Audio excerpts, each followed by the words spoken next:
Uma boa noite a todos, senhor presidente, senhoras vereadoras, senhores vereadores, os que nos acompanham pela internet, os que nos acompanham até esse horário aqui na Câmara, sejam bem-vindos.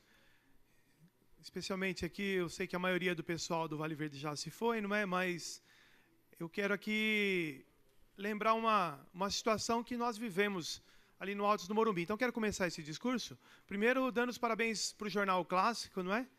Um grande trabalho que foi feito nessa última edição do jornal, falou um pouquinho do bairro Altos do Morumbi, falando dos moradores mais antigos, dos moradores mais novos, e um destaque que é importante a gente lembrar, a atuação da Associação de Moradores do Altos do Morumbi.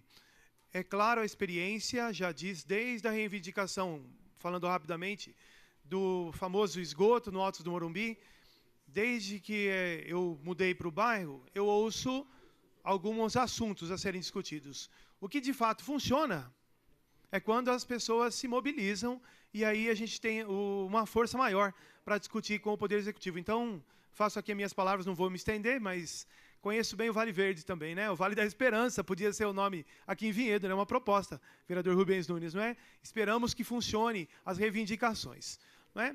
Uma outra situação que eu quero lembrar, na semana passada, eu estive presente na reunião do Parlamento Metropolitano, e qual a lição que me foi muito clara ali?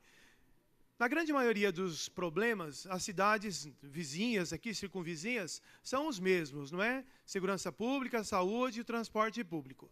Então, é muito claro que quanto mais a gente conseguir a participação dos demais vereadores, a força fica maior. E aí fica claramente fácil da gente encaminhar uma proposta quando a gente consegue enxergar que, independente do partido, e aí o parlamento deixou muito claro isso, independente do partido que cada vereador representa, o resultado pode ser melhor para a cidade. Só um minuto. Vereadores, eu gostaria de pedir um pouco mais de atenção na palavra do nosso vereador, Sandro Rebeca, é o último, né? Então, peço, por favor, que respeite aí o nosso vereador. Obrigado, Sandro. Eu tenho uma turma nesse semestre, são 52 alunos. Então, a gente, professor, a gente cria alguns artifícios, né? Então, a gente consegue se concentrar menos mesmo com o barulhinho, mas agradeço a cooperação. Então, só retomando. Então, rapidamente vou encaminhar para os temas que são mais importantes, não é? Então, de fato, a gente não pode esquecer que o parlamento ele nos ajuda, mas a gente tem que focar, né, visualizar dentro da cidade. Então, o assunto principal um dos principais que eu quero falar essa noite é a questão da negociação da campanha salarial. Na semana passada, aqui durante a minha fala no Discurso Livre, eu lembrei essa informação, que muito bem foi reportada pelo Jornal de Vinhedo, do aumento na conta de água, o aumento na conta de luz. Então, não está fechando a conta, né? E eu espero que a negociação, de fato, ela aconteça em duas vias. Quando a negociação fica simplesmente, um só fala e o outro é obrigado a só ouvir, a gente já sabe o resultado. A história já mostrou que o resultado não é bom. Nos anos 80, funcionava aquela negociação que um ganha e um perde. Hoje, a gente precisa brigar por uma negociação onde todo mundo ganha. E eu não tenho visto, infelizmente, pelo menos acompanhando um pouco das negociações, quando a gente enxerga que alguém pode estar perdendo, e pela história sempre no mais fraco, não é? O funcionário público, que é aquele que não reclama, aquele que trabalha de sol a sol, aquele que muitas vezes não tem voz, como foi bem dito aqui pelo vereador Edu, quando a gente fala de política, a gente tem ouvido, e até de uma maneira preconceituosa, a política que me interessa é a que funciona. A política que o outro pensa é uma política que não funciona. Então, de fato, é uma oportunidade, novamente, para que o Poder Executivo ouça a reivindicação do sindicato, ouça o funcionário público, porque quando a gente conversa, a gente chega numa conclusão. Então, eu queria aqui deixar o meu apoio, não é? Um outro tema que eu quero falar, agora eu vou calcular meu tempo, né, que eu perdi um pouco da concentração aqui, ó. Quero meu desconto aí de 32 segundos. Para relaxar um pouquinho, eu não podia deixar de falar da homenagem que aconteceu ao Monsenhor Favorino, não é? Semana passada foi comemorado, se ele estivesse vivo, o centenário nascimento do Monsenhor Favorino. E aí eu fui cobrado, pasmem, dentro da própria igreja, para que eu fale uma coisa aqui que a gente não pode esquecer. Eu vou falar aqui, não do Monsenhor Favorino, mas da pessoa Favorino Carlos Marrone, emancipador da cidade, fundador da Santa Casa, grande incentivador da Festa da Uva, entre outras coisas, promoveu a fundação também do Lar da Caridade. Então, a gente precisa, de fato, retomar algumas coisas que nós sabemos. Quando a pedagogia fala de super-herói, o super-herói ele tem um magnetismo que a criança ela se espelha naquilo que te traz algo bom. E nós perdemos, talvez, os super-heróis, não é? O grande comunicador, nem sou tão fã dele, mas inegável o sucesso do senhor Silvio Santos, ele tem falado isso. Nós não temos comunicadores que atraem as pessoas. Então, nós precisamos fazer um exercício, e eu, como político, eu faço esse exercício. De fato, querer prestar uma homenagem ao Monsenhor Favorino, Carlos Marrone, é, de fato, cuidar das coisas da cidade. Quando a gente pensa em Santa Casa, o que a gente está vendo na Santa Casa? Quando a gente escuta falar de Lar da Caridade, o quanto que a gente está enxergando os nossos, abre aspas aí, né, os terceira idade, os nossos velhinhos da terceira idade. De fato, o que a gente quer para a nossa cidade? É fundamental retomar o rumo da gestão pública. Óbvio que precisa da homenagem do Monsenhor, mas é óbvio também que a gente precisa fazer um exercício, e aqui eu tenho falado toda semana, não estou preocupado se me acham vereador da situação da oposição, eu estou enxergando que a gestão não está bem feita, porque já foi falado aqui, quando você é o último, você fica repetitivo, né? Vou me ater aqui a não repetir os temas que foram falados, mas todos importantíssimos, não é? Aprova-se uma lei, na outra semana libera-se a venda de um produto que talvez não tenha procedência. Os vereadores discutem, apresentam moções, apresentam indicações, e o que a gente escuta de resposta é que não sabia de nada. É ruim isso para a cidade. Para terminar a minha fala, vou dar um exemplo concreto. Gosto muito de um exemplo de um antigo político que dizia que, de fato, você consegue retomar que as pessoas acreditem em você se você mostra ações. Então, vou falar do meu trabalho aqui. No dia 4 de abril, apresentamos um requerimento nessa casa, e eu agradeço aos vereadores e vereadoras que foi aprovado por unanimidade. Nós falamos da arrecadação do IPVA. O IPVA, para a gente não ter dúvida, é um imposto sobre propriedade de veículos que é de competência do Estado e do Distrito Federal. Fixado pelo Senado Federal, as alíquotas são diferenciadas em função e o tipo de utilização de cada veículo. Do ponto de vista da sua repartição, 50% da arrecadação do IPVA vem para o município. Então, foi muito bem falado no final de semana pelo Jornal de Vinhedo, cerca de 16 milhões... Coloca a imagem para mim, Soninha, por favor. Eu acho que tem um gráfico. Então, cerca de 16 milhões foi repassado agora, no mês final de abril, começo de maio, para a cidade de Vinhedo. Vamos fazer um comparativo de 2015 para frente. Pode colocar o gráfico. Peço desculpa que saiu muito pequeno ali, que, na verdade, a formatação parece número para não se enxergar, né? Mas eu vou mostrar ali para vocês, eu vou falar aqui, ó. Então, em 2015, que na verdade nada mais é do que a informação do Jornal de Vinhedo.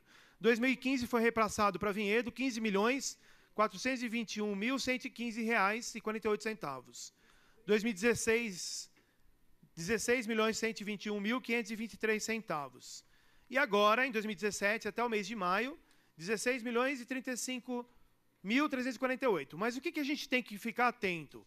De 2015 para 2016, houve um aumento real ali de 4,3% na arrecadação.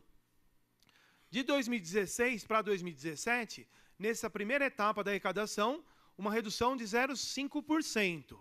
Então, o que a gente tem que ficar atento? Para a gente não cair na tentação de achar que a arrecadação é pior do que o ano passado, a gente tem que entender que de junho até o final do ano, alguns veículos que estão em negociação, que vão ser comprados, que vão ser fabricados, eles ainda recaem o IPVA 2016. Então, por estimativa, eu fiz uma conta rápida de estimativa, vai quase que empatar o valor, vai dar uma diferença de R$5 mil, talvez para cima, talvez para baixo, usando uma margem de probabilidade aí. Mas o que eu quero dizer com isso? Desses 16 milhões, a legislação é muito clara. Esse é um tipo de imposto que a prefeitura, o executivo, pode determinar para onde quer que ele necessite.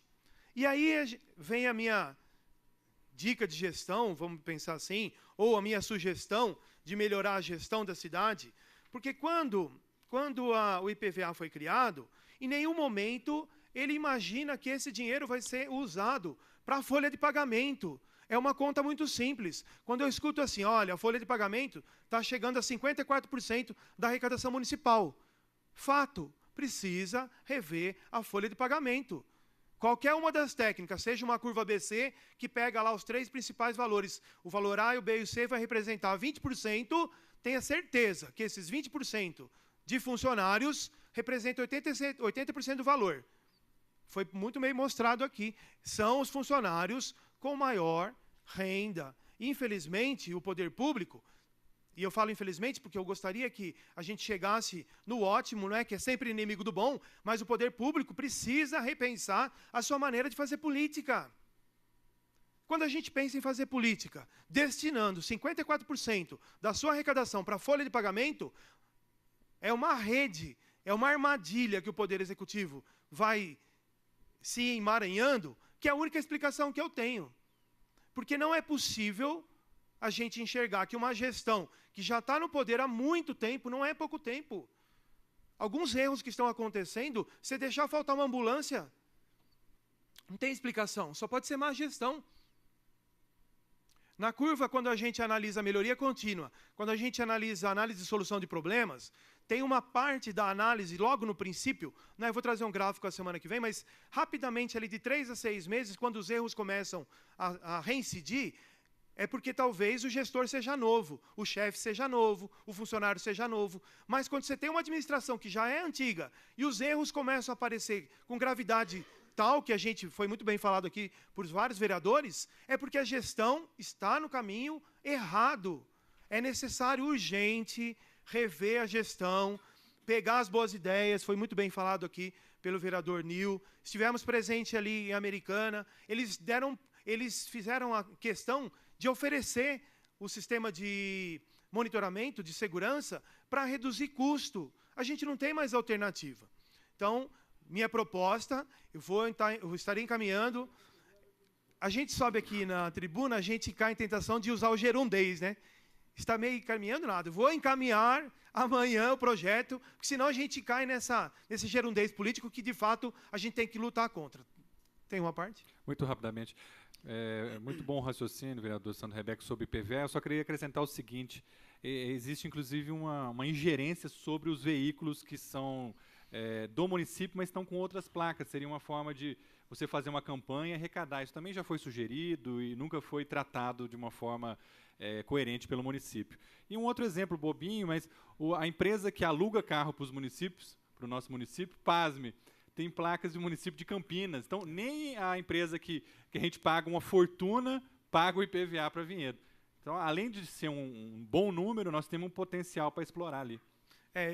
Eu não queria me estender, mas é bem lembrado, a gente tem um problema junto aí de mobilidade, não é? Vinhedo, desde 2012, 2014, ela está sempre entre as 10 maiores cidades por número de habitante e veículo, não é? Então, em 2014 era 1,56 habitantes para cada veículo. Então, das 5.000 cidades aí na cidade no Brasil, né? Isso, né? 5.600 cidades, Vinhedo está entre quintos, sexto. Então, são muitos veículos. Tem um problema de mobilidade urbana que a gente não pode esquecer. Mas é fato, de repente, uma campanha para que os moradores tragam o dinheiro para a cidade, né? Então, quero encerrar esses meus últimos segundos.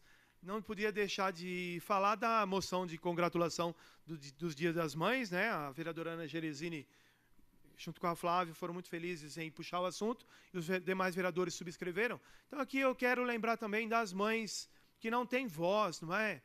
A gente sabe o quanto que a mulher ela é explorada de inúmeras maneiras. Então, que a gente possa, de fato, seguir o exemplo do Monsenhor Favorino e, através de ações, um bom presente para as mães servidoras seria amanhã uma boa notícia de uma negociação melhor, para que essas mães, de fato, possam levar para suas casas o que é o mínimo, né? Então, faço aqui questão, em nome de todas as mães, desejo para minha esposa, que é mãe, minha mãe Rosali, minha sogra já falecida Maria Helena, e também, em nome de todos os funcionários da Câmara, a Maria Helena, mãe do Luiz, meu assessor, desejo um feliz Dia das Mães a todos aí.